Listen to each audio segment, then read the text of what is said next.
السلام عليكم ورحمة الله تعالى وبركاته.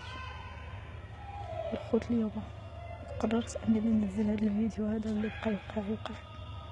انا عارفه ان هذا الفيديو هذا لو وصل للبلاصه اللي انا فيها غادي نتعذب وغادي نتضرب وغادي نتحط في الحبس الانفرادي، حيت غنكون في بحث سر من اسرار الدوله. انا الخوت وحنا مغربيه من 100 حاله مغربيه كاينه هنايا، عانى وقسى ومنظم.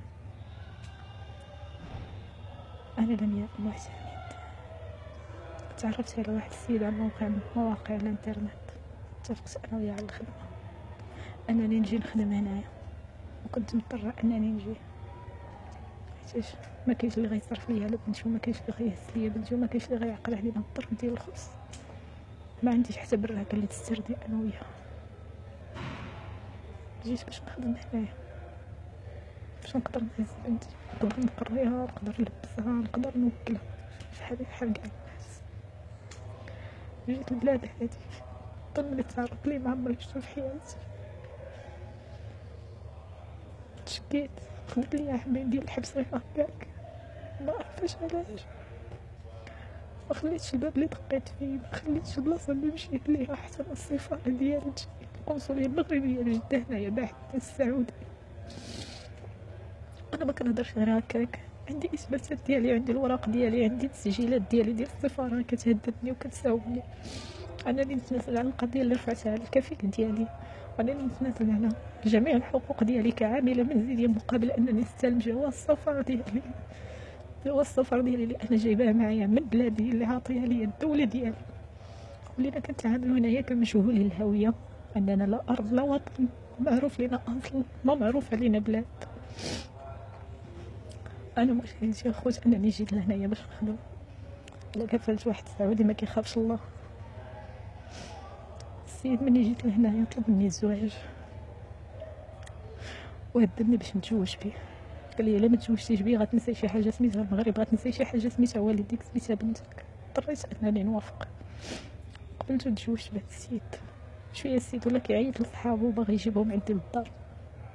مني رفضت وليت كندابز معاه ولا كيهددني، كيدير لي بلاغ وهروب، كيدير لي خروج نهائي، كيقول لي انا ديكلاريت بك في اي وقت يجيو يدوك البوليس. تعذبت معاه، دبست معاه، ولا شويه باغي يجيب لي العيالات للدار. مني رفضت كلشي، عيط ليا لصاحبو قال لي ديها عندك للطرف. مشيت جلست مع صاحبو ومراتو وولادو 4 ايام. شويه رجع عندي عاوتاني للطايف وهبطني لجدة. تقاتلنا دابزنا، سبني عايرني هاني ما خلى ما دار ليا. عاوتاني ديكلاراسيون انني هربت ليه، انني ما عارفش من درت ليه. عاوتاني رجعوني للطايف، خدموني في الدار عند واحد الناس سعوديين. قلت الحمد لله انني تفكيت منهم، الحمد لله انني تفكيت من هاد العصابه البشريه اللي انا طحت فيهم، اللي ما كيخافوش الله، اللي كيضحكوا على بنات الناس. تحت قال الله وقال الرسول انهم متدينين، انهم طوعيه، انهم كيخافوا الله. خدمت عند الناس قلت الحمد لله على كل حال. خدمت عند الناس ما خلاونيش نتبع في خدمتي، خرجوني من الخدمه على اساس انهم غينقلوا لي كفالتي باش يعطوني الجواز ديال السفر ديالي، باش يعطوني الاقامه ديالي. ما كنتش عارفه ان هذه لعبه من اللعاب ديالهم، ان هذا هو النهار اللي غادي يتكرفصوا لي فيه، وحنايا في رمضان، وحنايا صايمين. ما يخافوا الله، ما كيتقوا الله، ما حتى شي حاجه. تكرفصوا ليا، تداو عليا، ما خلاو ما داروا فيا. وحنا برمضان، شهر ديال الصيام، شهر ديال الرحمه، شهر ديال المغفره. طلبت حتى عييت، بس حتى عييت ما خليت، ما درت لا حتى شي فايده. تكرفصوا ليا فما بغاو، نزلوني عاوتاني جدة، لوحوني لوحدة اخرى. مرضت، دخلت في هذا السبيطار.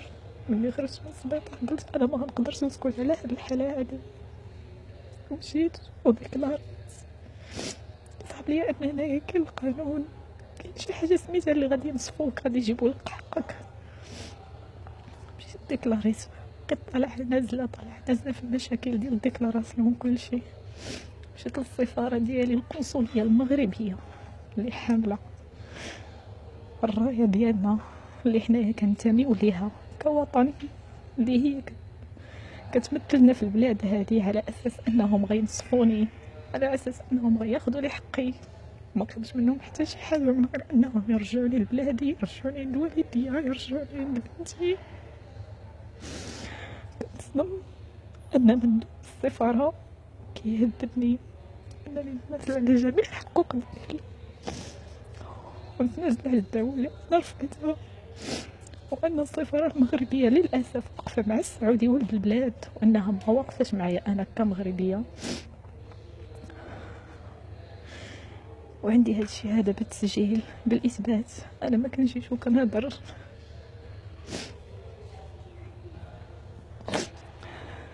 تحولات المشكله لهيئه الادعاء والتحقيق العام باش يتحققوا معايا وكل شيء.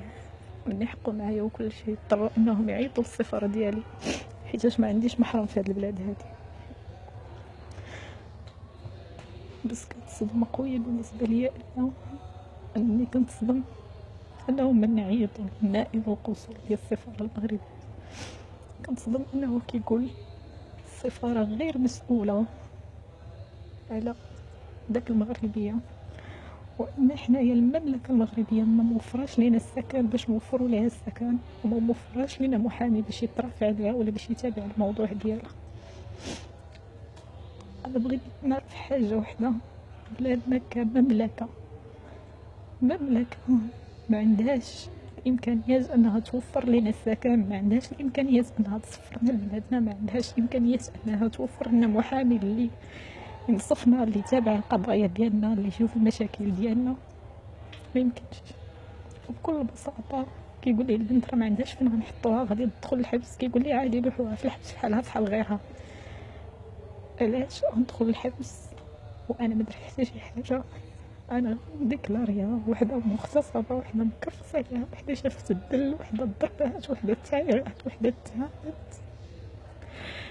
نمشي نديكلاري نهضر على حقي باش نسافر. دخلت في حالتي للحبس عام وشهرين دوزتها من حياتي على والو. ظلم،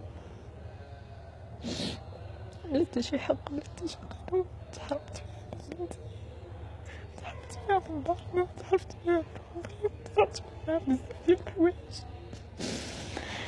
ربنا ندوزو في الحبس مدلولين مضروبين مهانين. غير مرضنا كنبغيو نمشيو للسبيطار ما كاينش اللي يدينا. مني اصريت انني نزول القضيه ديالتي وما نتنازلش على الحق ديالي. تحولت للمستشفى ديال الامراض العقليه على اساس انني مريضه عقليا، على اساس انني مسطيه، او باي طريقه يطلعوني انني مختله عقليا. مشيت جلسوني مع الحماق 15 يوم، لو كيصفوا لي الدواء ديال النفسيه باش نبقى نشرب ونعس، ما نهضرش، ما ندوي ما حتى شي حاجه، نفضل ناخذ الدواء من الادويه اللي كيعطيوني.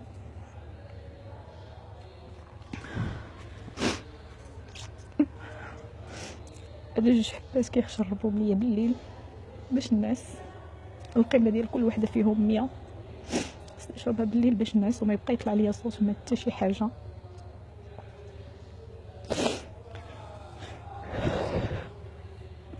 تحولات القضيه المحكمه عام وزياده وانا طالعه في المحكمه هابطه، طالعه في المحكمه هابطه. قلت ماشي مشكل نصبر، ملي جيت نهضر على حقي نصبر. ربي غيكون معايا، ربي غادي ينصفني، ربي مغاديش يخليني بوحدي، وانا كنت امري الله، فوت امري الله. نتصدم انني من بعد عام وشهر وانا جالسه انايا في الحبس غيحكموني عامين ديال الحبس. عامين ديال الحبس غير هكاك، عامين ديال الحبس حيتاش ديكلاريت، عامين ديال الحبس حيتاش تشكيت، عامين ديال الحبس حيتاش هدرت على حقي، حيتاش موتش نسكت وما غاديش نسكت على حقي واخا نعرف نموت. وانا عارفه كيتسناني، عارفه العذاب اللي غادي نوصل ليه من هاد الفيديو هذا، مي ما غاديش نسكت على حقي. واخا نعرف نرجع للمغرب وانا ميتة، حسن ليا وهو ليا 100 مرة من هاد العذاب اللي انا كنعيش في هاد البلاصة هادي، حيتاش فعلا انا عييت.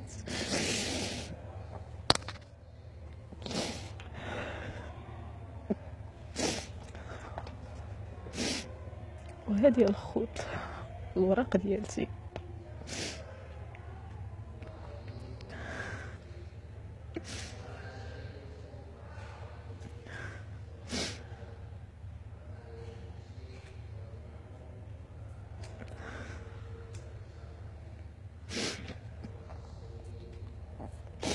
انا ماشي ما عنديش مشكل، ولا كتب الله وقدرني انا مازال غنخلي والدي ينزلوا الادله، ينزلوا التسجيلات الصوتيه اللي عندي ديال التهديد من الكفيل ديالو، من صحاب الكفيل ديالو، ينزلوا التسجيل الصوتي ديال السفاره وهي كتهددني وهي كتساومني على الباسبور ديالي، على جواز السفر ديالي اللي هو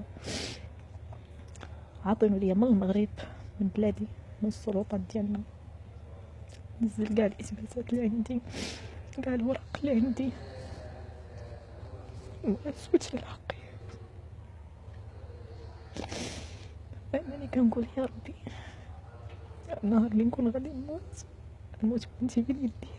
هذه امنيتي الوحيده في هاد الدنيا. علاش حنا العذاب اللي حنايا عايشين فيه ما يمكن ليناش نسكتو عليه؟ تذبنا وتكرفصنا وتهنا، ولينا قلالات الاصل، ولينا ما عندناش العائلات، ولينا بنا الحرام، ولينا بزاف ديال الحوايج تهانينا وتبهدلنا لابعد درجه، لابعد الحدود. انا حاله من 100 حاله هنايا مغربيه. كاين اللي هنايا مازالين جالسين عام بلا حكم بلا حتى شي حاجه، كاين اللي محكومه 6 شهور وجالسه هنايا عام ونص، كاين اللي عندها اطلاق السراح، السفاره ديالها ما جاتش تخرجها، كاين اللي عندها تصفير والسفاره ديالهم ما جاتش تصفرهم. علاش؟ حنا شنو خص بلادنا اصلا باش نتعاملوا هاد المعامله السيئه هذه؟ ما عرف نظام، ما عرفوا بنادم عنده والدين، ما عرفوا بنادم عنده ولادو، ما حسوا بوالدينا اللي كيتحرقوا، ما حسوا بكبتنا حنايا. عندنا ما هو اللي ربانا، ما هو ربانا، ما حرمناش من حاجه هنايا. كنعرفوا بطاعة العيد، ما كنعرفوا بطاعة رمضان، ما كنحسوا بحتى شي حاجه هنايا. مسدين علينا في حل البهايم، حتى السفاره ديالنا ما كتجيش تسول فينا، ما كاينش اللي يسول فينا، ما كاينش اللي يهضر علينا، ما كاينش اللي يحس بينا. انا عارف انني غادي نتعذب من وراء هاد الفيديو هذا، ولكن اللي بغى يطرا يطرا، ما عنديش مشكل. ما بقاش عندي المشكل، ما بقاش عندي الامل في الحياه، ما بقاش عندي امل انني نشوف وليديا، انني نشوف بنتي مره اخرى. يمكن من وراء الفيديو هذا شحال من حاجه تغير، يمكن الفيديو هذا يوصل لسيدنا، يغير الوضع ديالنا، يغير لينا كلشي ديالنا. اقل حاجه يديرها فينا يسفرنا لبلادنا، يرجعنا لوليداتنا ووالدينا.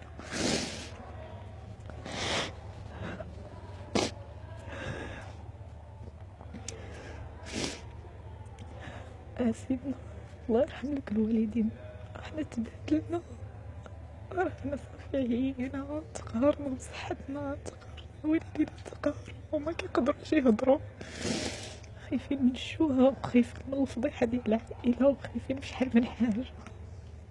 لقى لينا حل، لقى حل، لقى لينا حل. رحنا عيينا بزاف، عيينا بزاف. سمحوا لي الخوت، طولت عليكم بزاف.